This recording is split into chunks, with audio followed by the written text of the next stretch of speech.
ಹಸಿದ ಹೊಟ್ಟೆಗೆ ಅನ್ನ ನೀಡ್ತಾ ಇರುವ ರೈತನ ಬೇಸಾಯ ವೃತ್ತಿಯು ಅತ್ಯಂತ ಶ್ರೇಷ್ಠ ಕಸುಬಾಗಿದೆ. ಭೂಮಿ ತಾಯಿಯನ್ನ ನಂಬಿ ಬೇಸಾಯ ಮಾಡಿದವರು ಎಂದಿಗೂ ಮೋಸ ಹೋಗಿಲ್ಲ.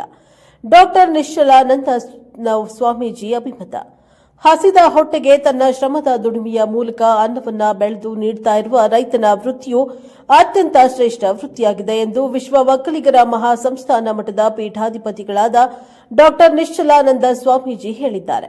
ಅವರು ಇಂದು ಕೃಷ್ಣರಾಜಪೇಟೆ ತಾಲೂಕಿನ ಕಸಬಾ ಹೋಬಳಿಯ ಲಕ್ಷ್ಮೀಪುರ ಗ್ರಾಮದಲ್ಲಿ ಪ್ರಗತಿಪರ ರೈತರಾದ ಎಲ್ಆರ್ ಕುಮಾರಸ್ವಾಮಿ ಅವರ ಕೆಜಿಪಿ ಫಾರಂನಲ್ಲಿ ತಾಲೂಕು ಕೃಷಿಕ ಸಮಾಜ ಹಾಗೂ ಮೈಸೂರಿನ ಆಕಾಶವಾಣಿಯ ಸಹಯೋಗದಲ್ಲಿ ಆಯೋಜಿಸಿದ್ದ ಬಾನುಲಿ ಕೃಷಿ ಬೆಳಗು ಕಾರ್ಯಕ್ರಮವನ್ನು ಜ್ಯೋತಿ ಬೆಳಗಿಸಿ ಉದ್ಘಾಟಿಸಿ ಮಾತನಾಡಿದರು. ಹೆಚ್ಚಿನ ಇಳುವರಿಯ ಆಸೆಗಾಗಿ ರೈತರು ತಮ್ಮ ಜಮೀನಿಗೆ ಅತಿಯಾಗಿ ರಸಗೊಬ್ಬರಗಳು ಹಾಗೂ ಕ್ರಿಮಿನಾಶಕಗಳನ್ನು ಬಳಸಿ ಬೇಸಾಯ ಮಾಡುತ್ತಿರುವುದರಿಂದ ಭೂಮಿಯ ಫಲವತ್ತತೆಯು ನಾಶವಾಗಿ ಭೂಮಿ ಬಂಜರವಾಗ್ತಾ ಇದೆ. ಆದ್ದರಿಂದ ರೈತ ಬಾಂಧವರು ರಸಗೊಬ್ಬರಗಳು ಹಾಗೂ ಕ್ರಿಮಿನಾಶಕಗಳನ್ನು ಬಳಸದೆ ನೈಸರ್ಗಿಕವಾಗಿ ಸಾವಯವ ಪದ್ಧತಿಯಲ್ಲಿ ವೈಜ್ಞಾನಿಕವಾಗಿ ಬೇಸಾಯ ಮಾಡಿ ಹೆಚ್ಚಿನ ಇಳುವರಿ ಪಡೆಯುವ ಜೊತೆಗೆ ಕೃಷಿಯನ್ನ ಲಾಭದಾಯಕ ಉದ್ಯಮವನ್ನಾಗಿಸಿಕೊಳ್ಳಬೇಕು ಎಂದು ಮನವಿಯನ್ನ ಮಾಡಿದ ಸ್ವಾಮೀಜಿ, ಹಸಿದ ಹೊಟ್ಟೆಗೆ ತಮ್ಮ ಶ್ರಮದ ದುಡಿಮೆಯ ಮೂಲಕ ಬೇಸಾಯ ಮಾಡಿ ಅನ್ನವನ್ನ ನೀಡುತ್ತಾ ಇರುವ ರೈತನ ವೃತ್ತಿಯು ಅತ್ಯಂತ ಶ್ರೇಷ್ಠವಾಗಿದೆ. ರೈತ ಬಾಂಧವರು ಬೇಸಾಯದಲ್ಲಿ ನಷ್ಟ ಹೊಂದಿ ಕೃಷಿ ಚಟುವಟಿಕೆಗಳಿಂದ ದೂರ ಹೋಗ್ತಾ ಇರುವುದು ಆಘಾತಕಾರಿ ಬೆಳವಣಿಗೆಯಾಗಿದೆ. ಕೃಷಿ ಚಟುವಟಿಕೆಗಳಿಂದ ದೂರ ಸರಿತಾ ಇರುವ ರೈತ ಬಾಂಧವರನ್ನ ಮರಳಿ ಕೃಷಿ ಚಟುವಟಿಕೆಗೆ ಕೈಗೊಳ್ಳುವಂತೆ ಕರೆ ತರುವುದು ಇಂದಿನ ಅಗತ್ಯವಾಗಿದೆ. ಈ ದಿಕ್ಕಿನಲ್ಲಿ ಸರ್ಕಾರವು ರೈತ ಪರವಾದ ಕಾರ್ಯಕ್ರಮಗಳನ್ನು ರೂಪಿಸಿ ರೈತನ ಬೆಳೆದ ಬೆಳೆಗೆ ಕೃಷಿ ಹುಟ್ಟುವಳಿಗಳಿಗೆ ವೈಜ್ಞಾನಿಕವಾಗಿ ದರವನ್ನು ನಿಗದಿಪಡಿಸುವ ಮೂಲಕ ಕೃಷಿ ಚಟುವಟಿಕೆಯಿಂದ ದೂರ ಸರಿತಾ ಇರುವ ರೈತ ಬಾಂಧವರನ್ನ ಮರಳಿ ಕೃಷಿಯತ್ತ ಕರೆತರುವುದು ಇಂದಿನ ಅಗತ್ಯವಾಗಿದೆ. ಈ ದಿಕ್ಕಿನಲ್ಲಿ ಸರ್ಕಾರವು ರೈತರಿಗೆ ಬೆಂಬಲವಾಗಿ ನಿಲ್ಲಬೇಕು ಎಂದು ಸ್ವಾಮೀಜಿ ಮನವಿಯನ್ನ ಮಾಡಿದ್ದಾರೆ. ಮೈಸೂರು ಆಕಾಶವಾಣಿಯ ಬಾನುಲಿ ಕೃಷಿ ಬೆಳಗು ಕಾರ್ಯಕ್ರಮದ ನಿರ್ವಾಹಕರಾದ ಕೇಶವಮೂರ್ತಿ ಕಾರ್ಯಕ್ರಮದಲ್ಲಿ ಮುಖ್ಯ ಅತಿಥಿಯಾಗಿ ಭಾಗವಹಿಸಿ ರೈತ ಬಾಂಧವರು ನಮ್ಮ ಪೂರ್ವಿಕರು ಬೇಸಾಯ ಮಾಡ್ತಾ ಇದ್ದು ಶೂನ್ಯ ಬಂಡವಾಳದ ಸಾವಯವ ಕೃಷಿ ಪದ್ಧತಿಯಲ್ಲಿ ಬೇಸಾಯ ಮಾಡುವ ಮೂಲಕ ಕೃಷಿಯನ್ನ ಲಾಭದಾಯಕ ಕಸುಬನ್ನಾಗಿಸಿಕೊಂಡು ರಾಸಾಯನಿಕ ಹಾಗೂ ಕ್ರಿಮಿನಾಶಕಗಳಿಂದ ಮುಕ್ತವಾದ ಉತ್ತಮ ಗುಣಮಟ್ಟದ ಆಹಾರವನ್ನು ಉತ್ಪಾದನೆ ಮಾಡಿಕೊಡುವ ಮೂಲಕ ಬೇಸಾಯ ಎಂಬ ಪದಕ್ಕೆ ಸಾರ್ಥಕತೆಯನ್ನ ತಂದುಕೊಡಬೇಕು ಎಂದು ಮನವಿಯನ್ನ ಮಾಡಿದರು. ಭೂಮಿ ತಾಯಿಯನ್ನ ನಂಬಿ ಶ್ರದ್ಧಾ ಭಕ್ತಿಯಿಂದ ಬೇಸಾಯ ಮಾಡುವವರನ್ನ ಭೂಮಿ ತಾಯಿಯು ಎಂದಿಗೂ ಕೈಬಿಟ್ಟ ಉದಾಹರಣೆಯೇ ಇಲ್ಲ.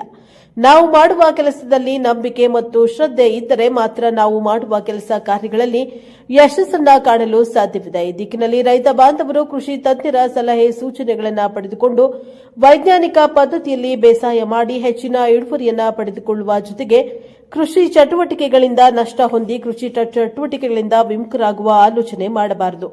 ಕಷ್ಟಪಟ್ಟು ಬೆವರು ಹರಿಸಿ ಬೇಸಾಯ ಮಾಡುವ ರೈತನ ಕಸುಬು ವಿಶ್ವದಲ್ಲಿಯೇ ಅತ್ಯಂತ ಶ್ರೇಷ್ಠ ಕಸುಬಾಗಿದೆ. ರೈತರು ದೇಶದ ಬೆನ್ನೆಲುಬು ಮಾತ್ರವಲ್ಲದೆ ನಿಜವಾದ ಶ್ರಮಿಕರಾಗಿದ್ದು ಭೂಮಿಯನ್ನ ಉತ್ತಿ ಬಿತ್ತಿ ಬೇಸಾಯ ಮಾಡ್ತಾ ಇರುವ ಉಳುವ ಯೋಗಿಗಳಾಗಿದ್ದಾರೆ ಎಂದು ಕೇಶವಮೂರ್ತಿ ಅಭಿಮಾನದಿಂದ ಹೇಳಿದರು. ಮಂಡ್ಯ ಜಿಲ್ಲಾ ಸಂಪೂರ್ಣ ಸಾವಯವ ಕೃಷಿಕರ ಸಂಘದ ಅಧ್ಯಕ್ಷ ಎಂಎನ್ ಮಹೇಶ್ ಕುಮಾರ್ ಅವರು ಇಂದಿನ ಬೇಸಾಯ ಚಟುವಟಿಕೆಗಳಲ್ಲಿ ಸಾವಯವ ಬೇಸಾಯ ಪದ್ಧತಿಯ ಮಹತ್ವ ಕುರಿತು ಪ್ರಧಾನ ಭಾಷಣವನ್ನ ಮಾಡಿದರು. ಕೃಷ್ಣರಾಜಪೇಟೆ ತಾಲೂಕು ಕೃಷಿಕ ಸಮಾಜದ ಅಧ್ಯಕ್ಷ ನಾಟಕಹಳ್ಳಿ ಎನ್ಎಸ್ ಗಂಗಾಧರ ಕಾರ್ಯಕ್ರಮದ ಅಧ್ಯಕ್ಷತೆ ವಹಿಸಿದ್ದರು. ಕಾರ್ಯಕ್ರಮದಲ್ಲಿ ಸಮಾಜ ಸೇವಕರು ಹಾಗೂ ರಾಜ್ಯ ಆರ್ಟಿಒ ಅಧಿಕಾರಿಗಳ ಸಂಘದ ಅಧ್ಯಕ್ಷರಾದ ಮಲ್ಲಿಕಾರ್ಜುನ್, ರಾಜ್ಯ ರೈತ ಸಂಘದ ಮಹಿಳಾ ಘಟಕದ ಅಧ್ಯಕ್ಷೆ ನಂದಿನಿ ಜಯರಾಮ್, ಟಿಎಪಿಎಂಎಸ್ ಅಧ್ಯಕ್ಷ ಟಿ ಬಾಲದೇವ್, ತಾಲೂಕಾ ಜಾತ್ಯತೀತ ಜನತಾದಳದ ಅಧ್ಯಕ್ಷ ಜಾನಕಿರಾಮು, ಪುರಸಭೆ ಅಧ್ಯಕ್ಷೆ ಪಂಕಜ ಪ್ರಕಾಶ್, ಕರ್ನಾಟಕ ರಕ್ಷಣಾ ವೇದಿಕೆ ಮಂಡ್ಯ ಜಿಲ್ಲಾ ಘಟಕದ ಅಧ್ಯಕ್ಷ ಹೊನ್ನೇನಹಳ್ಳಿ ವೇಣು, ರೈತ ಸಂಘದ ಜಿಲ್ಲಾ ಉಪಾಧ್ಯಕ್ಷ ಮರುವನಹಳ್ಳಿ ಶಂಕರ್, ಪ್ರಗತಿಪರ ಕೃಷಿಕರಾದ ಬಿ ನಂಜಪ್ಪ, ಲೋಕಪಾವನಿ ಮಹಿಳಾ ಬ್ಯಾಂಕ್ ಅಧ್ಯಕ್ಷ ಸುಜಾತ ಕೃಷ್ಣ, ಕೋಟೆ ಭೈರವೇಶ್ವರ ವ್ಯಾಪಾರಸ್ಥರ ಪತ್ತಿನ ಸಹಕಾರ ಸಂಘದ ಅಧ್ಯಕ್ಷೆ ಕೆ ಮಂಜುಳಾ, ಉಪಾಧ್ಯಕ್ಷ ಬೋರೇಗೌಡ, ಮೈಸೂರು ಆಕಾಶವಾಣಿಯ ಸಹಾಯಕ ನಿರ್ದೇಶಕ ಬೇದ್ರೆ ಮಂಜುನಾಥ್, ಕೃಷ್ಣರಾಜಪೇಟೆ ತಾಲೂಕು ರೈತ ಸಂಘದ ಅಧ್ಯಕ್ಷ ಪುಟ್ಟೇಗೌಡ, ಕರ್ನಾಟಕ ರಾಜ್ಯ ಮಾರಾಟ ಸಹಕಾರ ಮಹಾಮಂಡಳಿಯ ನಿರ್ದೇಶಕ ಶೀಳೆನೆರೆ ಎಸ್ಎಲ್ ಮೋಹನ್, ರಾಜ್ಯ ಪ್ರಶಸ್ತಿ ಪುರಸ್ಕೃತ ರೈತರಾದ ವಿಠಲಾಪುರ ಸುಬ್ಬೇಗೌಡ, ಪಿಎಲ್ಡಿ ಬ್ಯಾಂಕ್ ಅಧ್ಯಕ್ಷ ಪುಟ್ಟಸ್ವಾಮಿಗೌಡ, ಕೆಆರ್ಪೇಟೆ ಕೃಷ್ಣ ಪ್ರತಿಷ್ಠಾನದ ಅಧ್ಯಕ್ಷ ಗೋಡೆ ಹೊಸಳ್ಳಿ ಜವರಾಯಿಗೌಡ, ಮೈಸೂರಿನ ಸಂಯುಕ್ತ ಶ್ರೋತ್ರ ಸಂಘದ ಅಧ್ಯಕ್ಷ ಕಣ್ಣೂರು ವಿ ಗೋವಿಂದಾಚಾರಿ, ಕೃಷಿ ಇಲಾಖೆಯ ಸಹಾಯಕ ನಿರ್ದೇಶಕ ಎಚ್ಜೆ ಸಂತೋಷ್ ಕುಮಾರ್, ಕನ್ನಡ ರಾಜ್ಯೋತ್ಸವ ಪ್ರಶಸ್ತಿ ಪುರಸ್ಕೃತ ಪ್ರಗತಿಪರ ರೈತರಾದ ಮಗ್ಗೆ ಮನೆ ಡಾಕ್ಟರ್ ಎಂಸಿ ರಂಗಸ್ವಾಮಿ ಸೇರಿದಂತೆ ಸಾವಿರಾರು ರೈತ ಬಾಂಧವರು ಕಾರ್ಯಕ್ರಮದಲ್ಲಿ ಭಾಗವಹಿಸಿದ್ದರು. ರಾಷ್ಟ್ರೀಯ ರೈತ ದಿನಾಚರಣೆ ಅಂಗವಾಗಿ ಕೃಷಿ ಕ್ಷೇತ್ರದಲ್ಲಿ ಅಪಾರ ಸಾಧನೆ ಮಾಡಿದ ಪ್ರಗತಿಪರ ಕೃಷಿಕರಾದ ಮಾಲತಿ ಬಸವೇಗೌಡ, ಸುಮಿತ್ರಾ ಸೋಮಶೇಖರ್, ಜೆಸಿ ಪ್ರೇಮಕುಮಾರಿ, ವಿಜಯಮ್ಮ ನಾಗಣ್ಣ ಅವರಿಗೆ ಶ್ರೇಷ್ಠ ರೈತ ಮಹಿಳಾ ಪ್ರಶಸ್ತಿ ಪ್ರದಾನ ಮಾಡಿ ಸನ್ಮಾನಿಸಿ ಗೌರವಿಸಲಾಯಿತು. Bureau report doctor KR Neelakantha, NKS ಟಿವಿ4, ಕೃಷ್ಣರಾಜಪೇಟೆ. ಭವಿಷ್ಯವನ್ನು ನಾವು ಬೆಳಿಬೇಕು ಅಂತ ಆಲೋಚನೆ ಮಾಡಬೇಕಾಗುತ್ತೆ. ಭೂತಕಾಲದಲ್ಲಿ ರೈತನಿಗೆ ಪ್ರಾಧಾನ್ಯತೆ ಇತ್ತು. ವರ್ತಮಾನ ಸ್ವಲ್ಪ ಆಚೆ ಈಚೆ ಆಗಿದೆ. ರೈತರು ಮನೆಗೆ ಹೆಣ್ಣು ಮಕ್ಕಳನ್ನ ಕೊಡ್ತಾ ಇಲ್ಲ. ಎಲ್ಲ ಸಿಟಿಗೆ ಹುಡುಕೊಂಡು ಕೊಡ್ತಾರೆ. ಅವನು ಗಾರ್ಮೆಂಟ್ಸ್ ಹೋದ್ರೂ ಪರವಾಗಿಲ್ಲ, ಆಟೋ ಓಡಿಸಿದ್ರು ಪರವಾಗಿಲ್ಲ, ಪ್ಯಾಂಟ್ ಶರ್ಟ್ ಹಾಕೊಂಡು ಒಂದು ಸಣ್ಣ ಬಾಡಿಗೆ ಮನೆ ಮಾಡ್ಕೊಂಡಿದ್ರೆ ಅಲ್ಲಿ ಮಗನ್ ಕೊಡಬೇಕು ಅನ್ನೋ ಭಾವನೆ ಇದೆ. ಇಲ್ಲಿ ಹಗಲು ರಾತ್ರಿ ದುಡಿದು ಇಡೀ ಜಗತ್ತಿಗೆ ಅನ್ನ ಕೊಡುವಂತ ಸಮುದಾಯದ ಪ್ರಜ್ಞೆ ಇರುವಂತ ಒಬ್ಬ ನಿಸ್ವಾರ್ಥ ರೈತನ ಮಗನಿಗೆ ಹೆಣ್ಣು ಕೊಡ್ತಾ ಇಲ್ವಲ್ಲ ಅನ್ನೋ ಒಂದು ನೋವಿದೆ. ಇದು ಒಂದು ಸಾಮಾಜಿಕ ಪಿಡುಗು. It is a social phenomena. ಈ ಕಾಲದ ಒಂದು ದುರ್ದೈವ. ಇದು ಬದಲ ಆಗೇ ಆಗುತ್ತೆ. ಅದಕ್ಕೆ ನಾನು ಹೇಳಿದ್ದು, ಫ್ಯೂಚರ್ ಅಲ್ಲಿ, ಭವಿಷ್ಯದಲ್ಲಿ 1 ಎಕರೆ 2 ಎಕರೆ 3 ಎಕರೆ ಜಮೀನು ರೈತರೇ ನಾಯಕ ಆಗ್ತಾನೆ. ಕ್ಯೂ ನಿಂತ್ಕೊಂತಾರೆ, ತಿಳ್ಕೊಳ್ಳಿ. ಯಾಕೆಂದ್ರೆ ಈಗಾಗಲೇ ನಮಗೊಂದು ಎಕ್ಸ್ಪೆರಿಮೆಂಟ್ ಆಗಿದೆ. ಅದು ಕೊರೋನಾ ಡಿಸೀಸ್. ಬಹಳ ಎಕ್ಸ್ಪೆರಿಮೆಂಟ್ ಆಗಿದೆ ಗೊತ್ತಾ ನಿಮ್ಗೆ. ಹಣ ಇದ್ರೂ ಕೂಡ ಅನ್ನ ಸಿಗೋದಿಲ್ಲ. ನಿಮ್ಮ ಹತ್ರ ಹಣ ಇರ್ಬೋದು, ಅನ್ನ ಸಿಗೋದಿಲ್ಲ, ಮಾಡ್ಲಿಕ್ಕೆ ಕೆಲಸ ಸಿಗೋದಿಲ್ಲ. ಅಟ್ಲೀಸ್ಟ್ ಕೃಷಿ ಭೂಮಿ ಇದ್ರೆ ಇಲ್ಲಿ ಕೆಲಸನಾದ್ರೂ ಮಾಡಬಹುದು ಅಂತ ನಮ್ಮ ಕೇಶವಮೂರ್ತಿ ಅವರು ಹೇಳಿದ್ರು. ಅಗ್ರಿ ಟೂರಿಸಂ ಪಾಲಿಸಿನ ತರಬೇಕು. ಅಗ್ರಿ ಟೂರಿಸಂ ಪಾಲಿಸಿನ ತಂದ್ರೆ ಅಲ್ಲಿ ರೈತರಿಗೂ ಕೂಡ ಅನುಕೂಲ ಆಗುತ್ತೆ, ಪ್ರವಾಸೋದ್ಯಮ ಬೆಳೆಯುತ್ತೆ, ಮತ್ತೆ ಅದು ಸಾಕಷ್ಟು ಫಾರ್ವರ್ಡ್ ಅಂಡ್ ಬ್ಯಾಕ್ವರ್ಡ್ ಲಿಂಕೇಜಸ್ ನ ಹೇಳಿದ್ರು.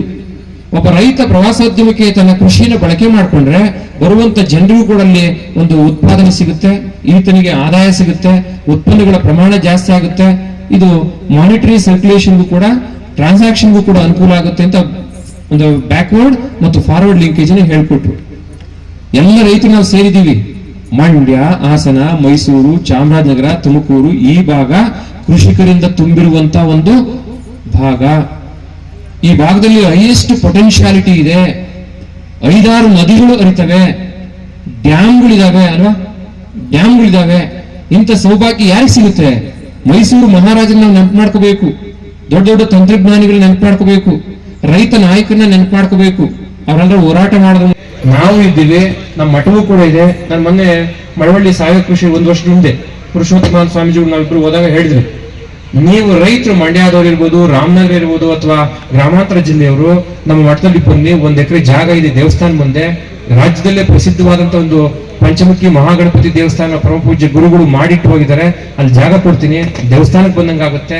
ಇದ್ರ ಪ್ರಮೋಟ್ ಮಾಡೋಣ, ನೇರವಾಗಿ ಮಾರ್ಕೊಂಡು ಹೋಗಿ. ಉಳಿದ್ರೆ ತರಕಾರಿ ದಾಸೋಹ ಕೊಡಿ, ಇಲ್ಲಾಂದ್ರೆ ಏನು ಕೊಡ್ಬಿಡಿ ಅಂತ ಹೇಳಿದೀನಿ. ನಮ್ಮ ಮಠದಲ್ಲಿ ದಾಸೋಹ ಮಾಡ್ತೀವಿ, ಉಳಿದ್ರೆ ತರಕಾರಿ ಕೊಡಿ, ಇಲ್ಲಿ ನನಗೆ ಕೇಳಲ್ಲ, ಬೇಕಾದ್ರೆ ನಾವು ಪ್ರಯುಕ್ತ ಒಂದು ಎಲ್ಲ ತಾಲೂಕಿನ ಹಾಗೂ ಎಲ್ಲ ರಾಜ್ಯಾದ್ಯಂತ ಎಲ್ಲ ರೈತರನ್ನು ಸೇರಿಸಿ ಇವತ್ತು ಒಂದು ಉತ್ತಮವಾದ ಕಾರ್ಯಕ್ರಮವನ್ನು ಇವತ್ತು ಕುಮಾರಸ್ವಾಮಿ ಅವರು ತೋಟದಲ್ಲಿ ಮಾಡಿದ್ದಾರೆ. ಅದ್ರ ಜೊತೆಗೆ ಎಲ್ಲ ಬಂದಂಥ ರೈತರಿಗೂ ಕೂಡ ಎಲ್ಲರಿಗೂ ಕೂಡ ಉತ್ತಮವಾದ ಊಟವನ್ನು ಸಹ ಇವತ್ತು ಕುಮಾರಣ್ಣ ಅವರು ಕೊಡಿಸಿದ್ದಾರೆ. ನಿಜವಾಗ್ಲೂ ಈ ಒಂದು ರೈತ ದಿನಾಚರಣೆ ದಿವಸ ಇಂಥ ಒಂದು ಉತ್ತಮ ಒಂದು ತಾಲೂಕಲ್ಲಿ ಒಂದು ಉತ್ತಮವಾದ ಕಾರ್ಯಕ್ರಮವನ್ನು ನಮ್ಮ ಗಂಗಣ್ಣ ಮತ್ತು ಕುಮಾರಣ್ಣ ಸೇರಿ ಇವತ್ತು ನಮ್ಮ ತಾಲೂಕಿಗೆ ಒಂದು ಒಳ್ಳೆಯ ಹೆಸರನ್ನು ತಂದುಕೊಂಡಿದ್ದಾರೆ. ಅದ್ರ ಜೊತೆಗೆ ಒಂದು ಕೃಷಿ ಬಾನುಲಿ ಬೆಳಕು ಕಾರ್ಯಕ್ರಮ ಕೂಡ ಇವತ್ತು ರಾಜ್ಯಾದ್ಯಂತ ಒಳ್ಳೆಯ ಹೆಸರು ಮಾಡ್ತಾ ಇದೆ. ರೇಡಿಯೋ ಪ್ರೇಮಿಗಳು ದಲ್ಲದೆ ರೈತರಿಗೋಸ್ಕರ ಇವತ್ತು ಒಂದು ಒಳ್ಳೆಯ ಕಾರ್ಯಕ್ರಮವನ್ನು ಮೈಸೂರು ಆಕಾಶವಾಣಿ ಕೊಡ್ತಾ ಇದೆ. ಇಂಥ ಸಂದರ್ಭದಲ್ಲಿ ಇಂಥ ಒಂದು ಒಳ್ಳೆಯ ಕಾರ್ಯಕ್ರಮವನ್ನು ಮಾಡಿದಂಥ ಕುಮಾರಣ್ಣ ಅವರಿಗೆ ನಮ್ಮ ತಾಲೂಕಿನ ಎಲ್ಲ ರೈತರ ಪರವಾಗಿ, ಜನತೆಯ ಪರವಾಗಿ ಹೃತ್ಪೂರ್ವಕವಾದ ಅಭಿನಂದನೆಗಳನ್ನ ಈ ಒಂದು ಸಮಯದಲ್ಲಿ ಸಲ್ಲಿಸ್ತೇವೆ. ನಮಸ್ಕಾರ. ನೀವು ಕಾರ್ಯಕ್ರಮಕ್ಕೆ ಬಂದು ಇಷ್ಟು ಜನರಿಗೆ ನೆಂಟಸ್ಗೆ ಬೆಳಕಿಸೋದಕ್ಕೆ ಸಾಧ್ಯ ಆಗಿದೆ ಅಲ್ವಾ?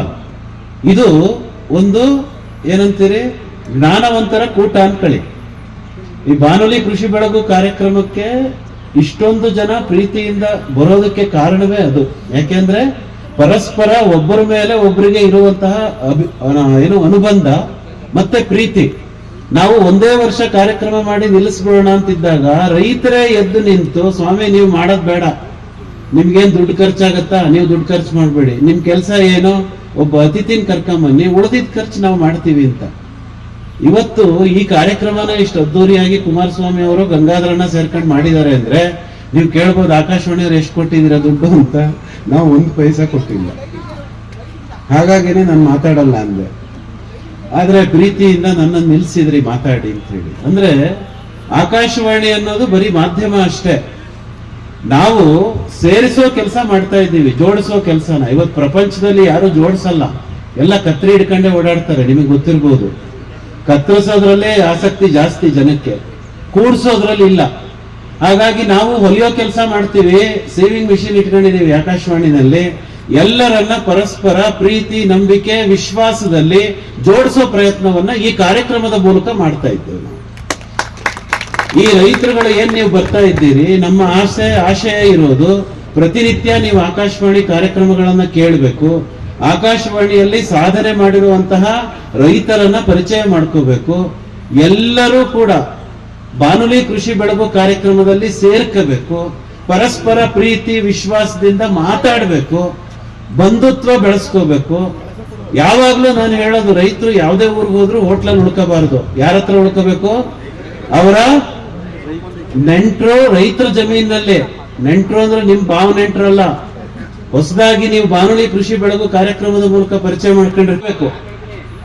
ಆಮೇಲೆ ಉಳ್ಕೊಳ್ಳೋದಾದ್ರೂ ಹೇಗೆ, ನೀವು ಹೋಗಲ್ಲಿ ಕೆಲಸ ಮಾಡಬೇಕು, ಜಮೀನಲ್ಲಿ ಏನಾದ್ರೂ ಸಣ್ಣ ಪುಟ್ಟ ಕೆಲಸ ಮಾಡಬೇಕು. ಆಮೇಲೆ ಅವನು ಹಾಕಿದ್ದನ್ನ ತಿನ್ಕೊಂಡ್ ಬರ್ಬೇಕು. ಬರುವಾಗ ಹೇಳ್ಬೇಕು, ಅಣ್ಣ ನನ್ ಜಮೀನ್ಗೂ ಬಾ ಅಂತ. ಮತ್ತೆ ಇನ್ನೂ ಒಂದೇನು ಅಂತಂದ್ರೆ, ನೀವು ರೈತರುಗಳು ನಿಮ್ಮ ಉತ್ಪನ್ನಗಳಿಗೆ ಪರಸ್ಪರ ಬೆಲೆ ಕೊಡೋದನ್ನ ನೀವು ತಿಳ್ಕೋಬೇಕು. ಈಗ ನಿಮ್ ನೆಂಟರ ಜಮೀನಿಗೆ ಹೋಗ್ತೀರಿ, ಅವ್ರು ಬೆಲ್ಲ ಕೊಡ್ತಾರೆ, ನೀವೇನಾದ್ರೂ ಕೊಟ್ರಷ್ಟೇ ಬೆಲ್ಲ ಪುಕ್ಸಟ್ಟೆ ಇಸ್ಕೊಂಬರ್ಬೇಕು, ಇಲ್ಲಾಂದ್ರೆ ದುಡ್ಡು ಕೊಟ್ಟು ಖರೀದಿ ಮಾಡ್ಬೇಕು. ಈ ವಿಟ್ಲಾಪುರ ಸುಬ್ಬೇಗೌಡರು 8 ಕ್ವಿಂಟಲ್ ಮೆಣಸು ಬೆಳೆದವ್ರೆ. ನನ್ನಂತವ್ರು ಹೋಗಿ ಒಬ್ಬೊಬ್ರಿಗೆ 100 ಗ್ರಾಮ್ ಕೊಟ್ಟು ಅವ್ರದ್ದು 8 ಕ್ವಿಂಟಲ್ ಖಾಲಿ ಆದ್ರೆ ಅವ್ರಿಗೆ 37 ಲಕ್ಷ ದುಡ್ಡಲ್ಲಿ ಬರ್ತದೆ ಅಲ್ವಾ? ಅಂದ್ರೆ ನಮ್ಮ ಉತ್ಪನ್ನಗಳಿಗೆ ಮೊದಲ ಗ್ರಾಹಕರು ಯಾರು? ನೀವೇ ಹೇಳಿ ಗಟ್ಟಿಯಾಗಿ, ಅಲ್ವೇ? ಪ್ರತಿಯೊಬ್ಬ ರೈತನಿಗೂ ಕನಿಷ್ಠ 500 ಜನ ರೈತರ ಪರಿಚಯ ಇಲ್ವೇ? ಆ 500 ಜನ ರೈತಾಪಿ ಕುಟುಂಬದವರು ತಿಂಗಳಿಗೆ 5,000 ರೂಪಾಯಿ ಖರ್ಚು ಮಾಡೋದಿಲ್ವೇ ಅವ್ರ ಉತ್ಪನ್ನಗಳಿಗೆ? ಸೊ ನಮ್ಮ ಮಾರುಕಟ್ಟೆ ನಮ್ಮಲ್ಲೇ ಇರ್ಬೇಕಾದ್ರೆ ನಾವ್ಯಾಕೆ ಸರ್ಕಾರದ ಹತ್ರ ಹೋಗಿ ನಾವು ಈ ಮಾರುಕಟ್ಟೆ ಕೊಡಿ ಅಂತ ಕೇಳ್ಬೇಕು? ಯಾರೋ ಹೇಳಿದ್ರು ನೋಡಿ, ಈಗ ನಾವು ಚಾಣಕ್ಯರಾಗ್ಬೇಕು, ಚಂದ್ರಗುಪ್ತ ಮೌರ್ಯ ಆಗಕ್ಕೆ ಹೋಗ್ಬಾರ್ದು. ಅರ್ಥ ಆಗತ್ತಾ? ಅರ್ಥಶಾಸ್ತ್ರ ಓದಿ ಚಾಣಕ್ಯನಿಗೆ ಬೆಲೆ, ಚಂದ್ರಗುಪ್ತ ಮೌರ್ಯನಿಗಲ್ಲ. ನೀವೆಲ್ಲ ರೈತರು ಬೆಂಕಿ ಕಿಡಿ ಇದ್ದಂಗೆ ಅಲ್ವೇ? ಹಾಗಾಗಿ ಬಾನುಲಿ ಕೃಷಿ ಬೆಳಗು ಕಾರ್ಯಕ್ರಮದ ಮೂಲಕ ನಾವು ರೈತರಲ್ಲಿ ಆ ಸ್ವಾವಲಂಬನೆಯ ಕಿಚ್ಚನ್ನ ಹಚ್ತಾ ಇದ್ದೇವೆ. ರೈತಾಪಿ ವರ್ಗ 25 ವರ್ಷದಿಂದಲೂ ಹೇಳ್ತಾ ಇದ್ದೀನಿ, ಜಮೀನ್ ಮಾರಬೇಡಿ, ಮುಂದೆ ಭವಿಷ್ಯ ಬರೋದಾದ್ರೆ ವ್ಯವಸಾಯಗಾರನಿಗೆ ಮಾತ್ರ.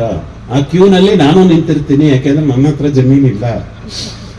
ನಾನ್ ನಿವೃತ್ತಿ ಹೊಂದದ ಮೇಲೆ ಆ ಕ್ಯೂನಲ್ಲಿ ನಾನೇನಾದ್ರು ಇದ್ರೆ ನನ್ನನ್ನು ಕರೆದ್ಬಿಟ್ಟು ಫಸ್ಟ್ ಅನ್ನ ಕೊಡಿ ನನ್ಗೆ ಅಂತ.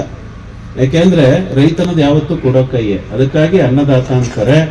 ಆ ದೃಷ್ಟಿಯಲ್ಲಿ ದಯಮಾಡಿ ನಿಮ್ಮ ಜಮೀನಿನಲ್ಲಿ ನಿಮಗೆ ಬೇಕಾದಂತಹ ಅನ್ನವನ್ನ ಬೆಳೀರಿ, ಸಮಗ್ರ ಕೃಷಿಯನ್ನ ಮಾಡಿ. ಬೇರೆ ಯಾರಾದರೂ ಸಂಕಷ್ಟದಲ್ಲಿರೋ ರೈತನನ್ನ ಮೇಲಕ್ಕೆತ್ತಿ. ಸ್ವಾಮೀಜಿಗಳು KR ಪೇಟೆಗೆ ಬಂದಾಗ ಹೇಳಿದ್ದೆ ನಾನು, ಮಗದೊಮ್ಮೆ ನಾನು ಅವ್ರನ್ನ ರಿಕ್ವೆಸ್ಟ್ ಮಾಡ್ತೀನಿ. ನಾಟ್ನಳ್ಳಿ ಗಂಗಾಧರವರು ಹೇಳ್ತಾ ಇದ್ರು ಮಠಕ್ಕೆ ಬಂದು, ಸ್ವಾಮಿ ಎಲ್ಲ ರೈತ ಮಹಿಳೆಯನ್ನ ನಾನು ಗೌರವಿಸಬೇಕು ಅಂತ ಅನ್ಕೊಂಡಿದ್ದೀನಿ. ನೋಡಿ, ಇಲ್ಲಿ ಒಂದು ಬಹಳ ಸೂಕ್ಷ್ಮವಾಗಿ ಗಮನಿಸಬೇಕು. ಈಗ ನಾನು ಬಹಳ ಸೂಕ್ಷ್ಮವಾಗಿ ಅನ್ಕೊಂಡಿದ್ದೀನಿ, ಯಾವತ್ತು ಹೆಣ್ಣು ಮಕ್ಕಳ ಕೈಲಿ ಕೃಷಿ ಭೂಮಿಯ ಒಡೆತನ ಇರುತ್ತೆ, ಎಲ್ಲರೂ ಕೂಡ ಅರ್ಥ ಮಾಡ್ಕೋಬೇಕು. ಅದೇನು ಅಪಾಯ ಅಲ್ಲ, it is not A dangerous fact. ಯಾವತ್ತು ಹೆಣ್ಣು ಮಕ್ಕಳ ಕೈಗೆ ಕೃಷಿ ಜಮೀನಿನ ಮಾಲೀಕತ್ವವನ್ನು ಕೊಡ್ತೀವಿ, ಆವಾಗ ನೋಡಿ ಹೆಚ್ಚು ಎತ್ತರಕ್ಕೆ ಕೃಷಿಕ ಬೆಳಿತಾನೆ. ಹೇಗೆ ಅಂತ ನೀವು ಕೇಳಬಹುದು.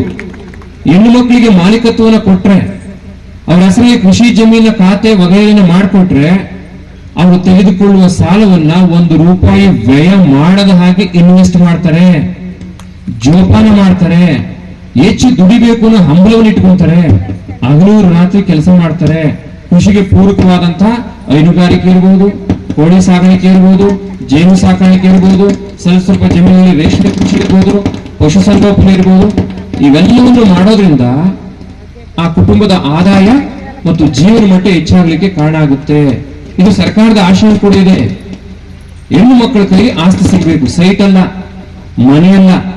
ಸೈಟು ಮತ್ತು ಮನೆ ಬೇಕಾ ನೀವು ಗಂಡು ಸೈಟ್ ಕೊಡಿ ನಿಮ್ಮ ಹೆಸರಿಗೆ, ಬಿಕಾಸ್ ಇಟ್ಸ್ ಮೋರ್ ವ್ಯಾಲ್ಯೂಬಲ್. ಆದ್ರೆ ಕೃಷಿ ಜಮೀನ ಮಾಲೀಕತ್ವ ಅವರು ಕೂಡಿ ಅವರ ಹೆಸರಲ್ಲಿ ನೀವು ಸಾಲ ತಗೊಳ್ಳಿ, ನೋಡಿ ಅವರ ಪ್ರಕ್ರಿಯೆ ಹೇಗಿರುತ್ತೆ ಅಂತ. ತೀರಿಸಬೇಕು ಅನ್ನೋ ಹಠಕ್ಕೆ ಬಿದ್ದು ₹1 ವ್ಯಯ ಮಾಡದ ಹಾಗೆ ದುಡಿತಾರೆ. ಅದಕ್ಕೆ ಸಾಕಷ್ಟು ಉದಾಹರಣೆಗಳು ಇದ್ದಾವೆ. ಇವತ್ತು ನಮ್ಮ ಮಹೇಶ್ ಕುಮಾರ್ ಅವರು ಎಷ್ಟು ನಿಷ್ಕಲ್ಮಶ ವ್ಯಕ್ತಿತ್ವ ಆಗುದು ಅಂದ್ರೆ, ಯಾರೇನಾದ್ರೂ ಅನ್ಕೊಳ್ಳಿ, ಭವಿಷ್ಯದಲ್ಲಿ ಏನಾದ್ರೂ ಆಗ್ಲಿ, ಕರ್ಮಣ್ಯೇವಾಧಿಕಾರಸ್ತು ಮಾ ಫಲೇಷು ಕದಾಚನ, ನಾನು ನನ್ನ ಕೆಲಸವನ್ನು ಮಾಡ್ತೇನೆ. ಸಾವಯವ ಕೃಷಿಕರ ಸಂಘವನ್ನು ಜಿಲ್ಲಾ ಮಟ್ಟದಲ್ಲಿ ಬೆಳೆಸಬೇಕು, ರಾಜ್ಯ ಮಟ್ಟದಲ್ಲಿ ಬೆಳೆಸಬೇಕು.